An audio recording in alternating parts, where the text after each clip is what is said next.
A little bit about me and my professional. I run with Thoughtexchange, and what you just experienced was one application of what we actually do, which is a lot around learning and development. But what we've been doing in the educational space is we've been doing three major things. So we've been working on community, staff, and student. Not a survey, an exchange, just like you experienced. So on the community side, and that's where we first kind of landed, was we did a lot of stuff around bonds, public financing, levies, referendums to support that. And what we consistently then heard from superintendents is you're really helping me in the career of my superintendents. It's 2.5 years, now it's 3 and 4 as I pass, and I'm able to get the insight from the community like I never have before. A survey was never able to do what we're able to do with your platform. So from there, we've done stuff around contentious issues, from safety and security, from boundaries, redistricting, homework, snow days if you're in the east, and then to a lot of stuff around facilities and strategic planning. So we do that type of what you just experienced into the community, your respective communities. So that's the type of work there. Then you've got really courageous leaders that are then taking that type of insight and now applying it towards staff morale and culture, being able to do learning and development exercises like you're experiencing. What are the things that you need to hear to make this session, or what are the things that you need to experience to make this session really powerful? So we're doing stuff around staff, and then student voice, social emotional learning, voice of the student, programs, lots of good stuff. So that's kind of the context of what we do. What you just saw, what you experienced today was we have an open-ended question. As a leader, what are the things that you want to find out most, what matters most? Your participants share. Your participants star and rate, and a lot of learning actually happens in that moment. The participants discover what matters most, and then you as a leader are empowered with real-time analytics that help you understand the narrative that's actually happening there, and then the connections that are made. We ultimately think that makes a big impact on building trust, but enough about us talking about it. We are pretty passionate to hear from your peers and to hear their particular stories. So without further ado, let's talk to the beautiful panel that I have here today. Good morning, and thank you for joining me. You're welcome. So in Thoughtexchange fashion, we have this rapid fire. So before we go into a little bit more about your districts, the uniqueness of your districts, mountain or beach? Beach. Beach. Beach. Salty snacks or sweet? Salty. Sweet. Salty. Okay. Road trips or airplane trips? Airplane trips.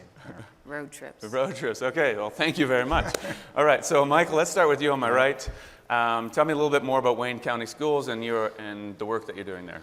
So the unique thing at Wayne County, I'm halfway between Raleigh and the coast, the Outer Banks coast. That's about 50 miles each way. Rather large geographical county.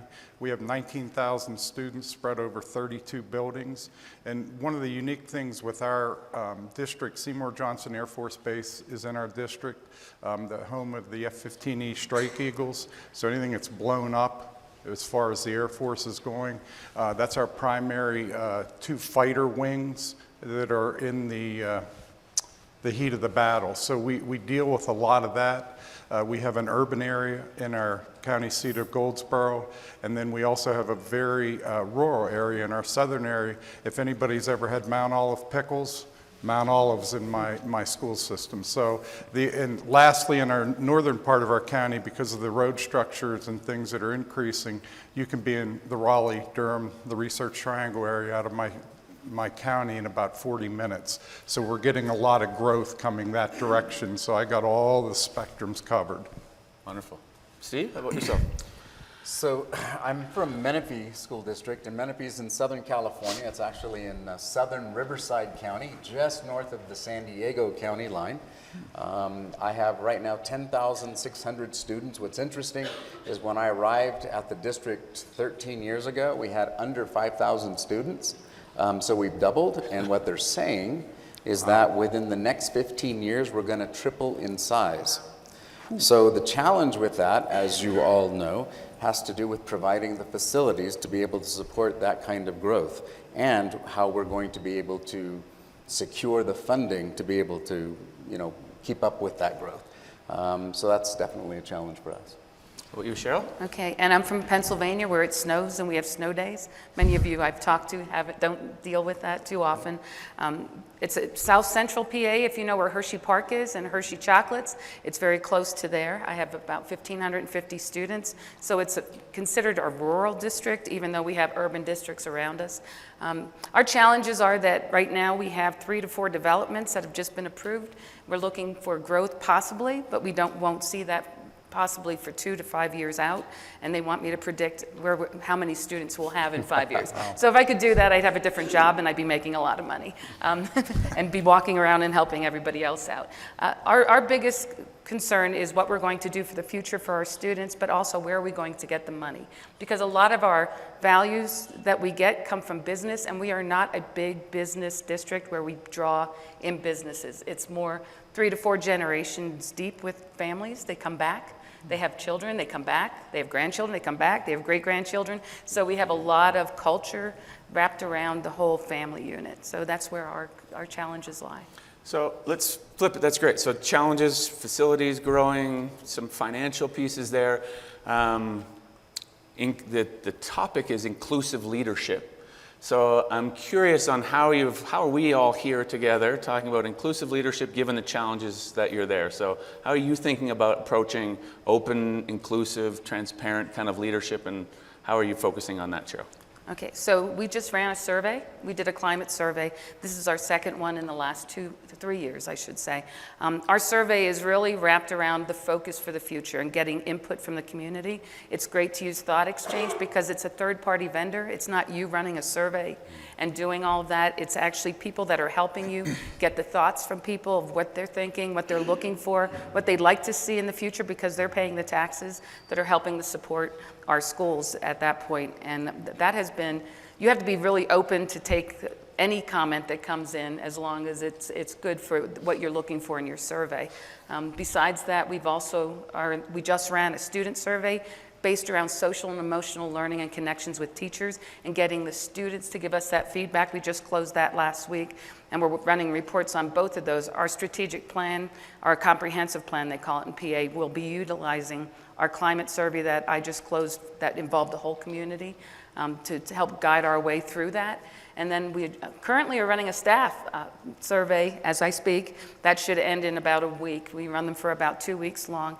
And that's because we went one-to-one K through 12. All of our students have Chromebooks, and they take them home, and we use a learning management system, and we're really ingrained in that one-to-one computing, and we're getting our staff feedback now of where, if they like it, they don't, to answer questions for our board, whether or not we're doing the right thing for kids. That's good. Steve, how about yourself?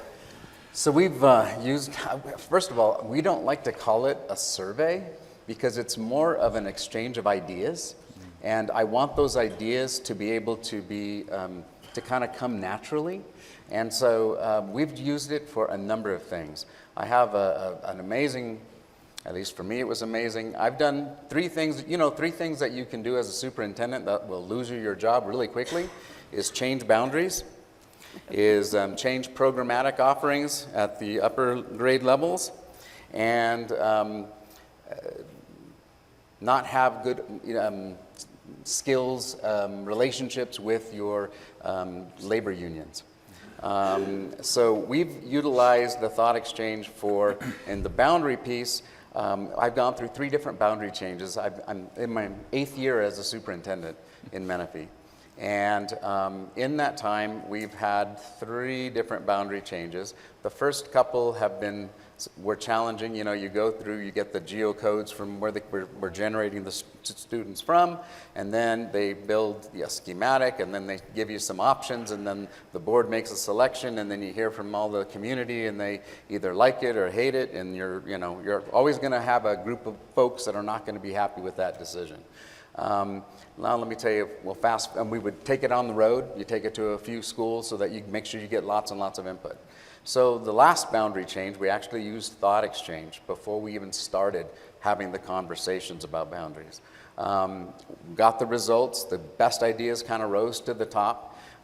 So we made our choices based on those recommended ideas.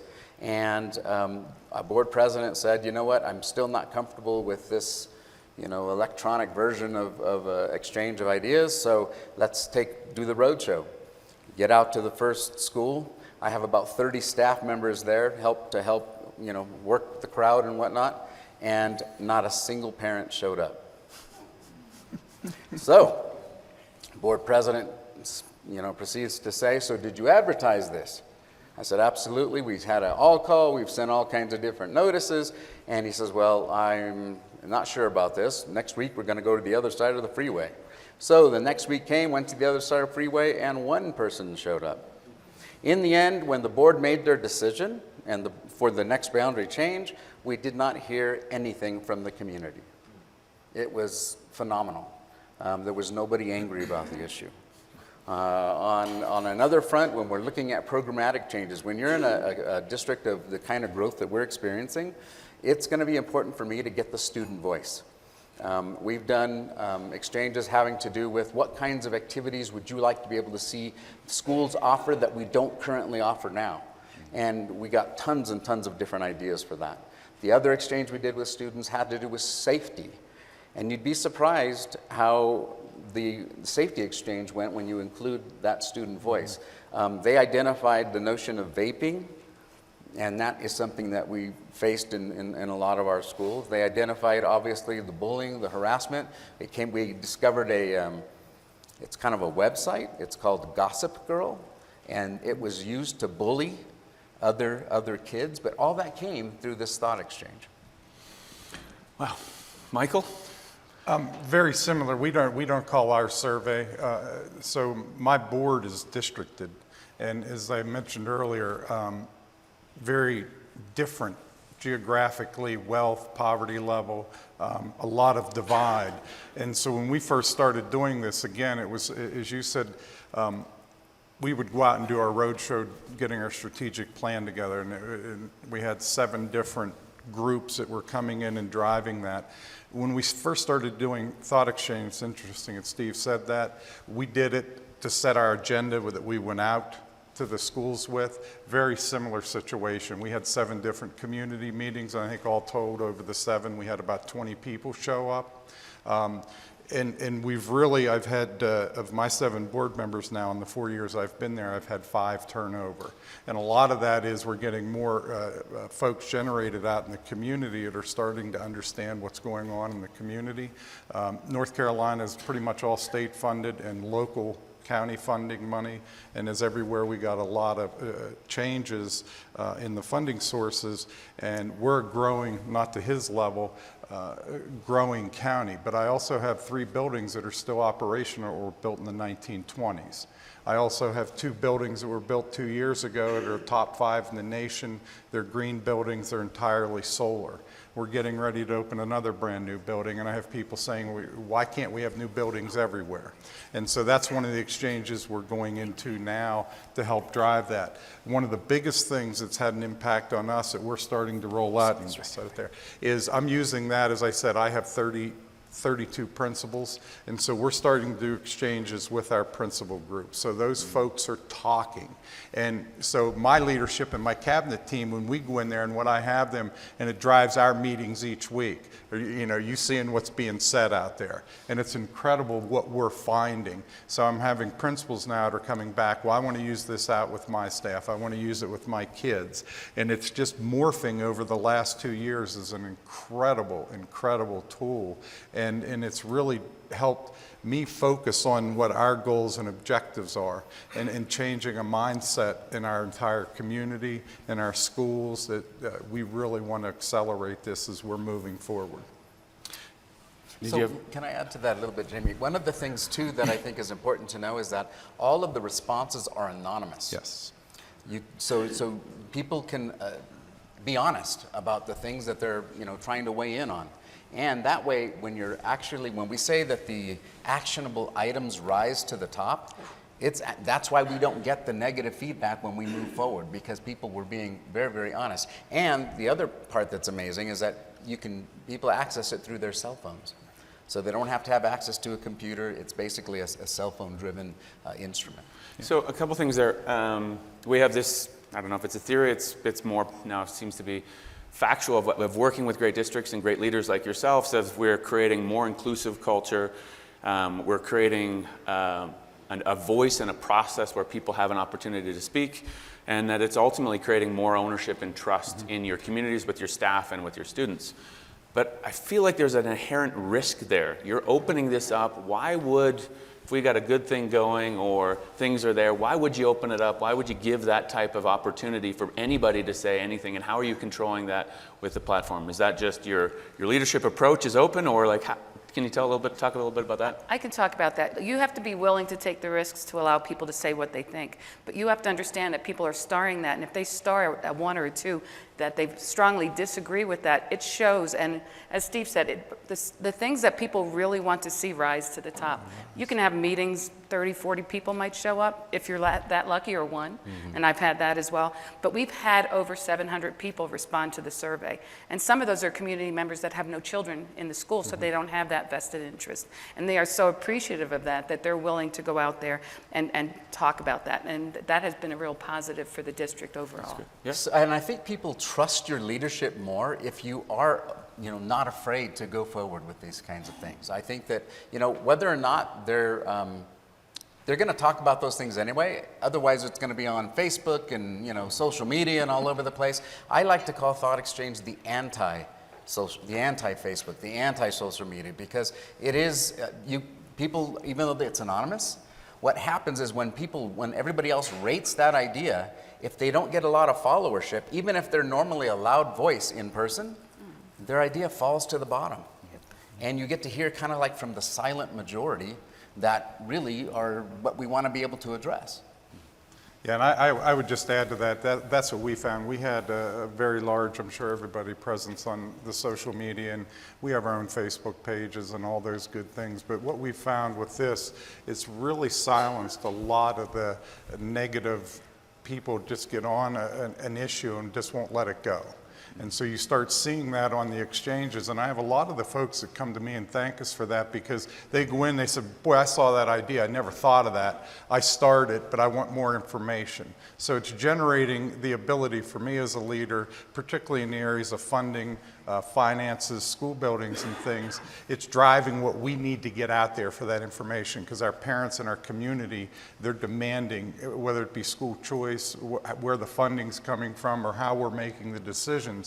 And then we start putting that out on our social media. And so Thoughtexchange is driving what we're putting on our public platforms. And it's having wonderful, wonderful feedback for us. So we have 45 seconds left. Rapid fire here. Yeah. What call to action or what advice would you have for your peers here? Maybe Cheryl, we'll start with you.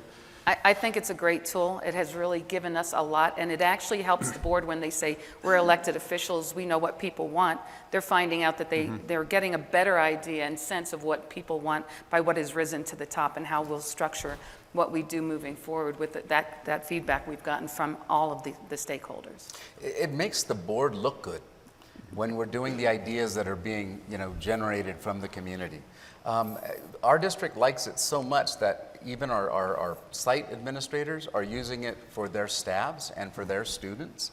I like to do it for our management team so that I make sure that the issues that we're going to talk about at the next meeting are the ones that are the most important to them. It's a critical notion. You guys stole all my good that. ideas. And I think the two things that I'll say, being a third-party vendor, and it helps us follow through what we say we're going to do, and it's added to that credibility. It's tremendously cost-effective for us, and as Steve said, it's making our board and our leadership look good, and we've used it even with some real negative topics that we're getting out there. It's just not all the good things. We're also looking at the negatives and addressing that. So wonderful, wonderful tool. Can't thank you enough for your time. The last piece I would say, if you're interested more in these types of things, conversations around community, how we're connecting, the work they're doing with staff and students, come grab one of the Thought Exchangers, come talk to them. We'd be happy to chat with you further about it. But again, your time is so valuable. Thank you so much for sharing your stories. Thank you. Thanks.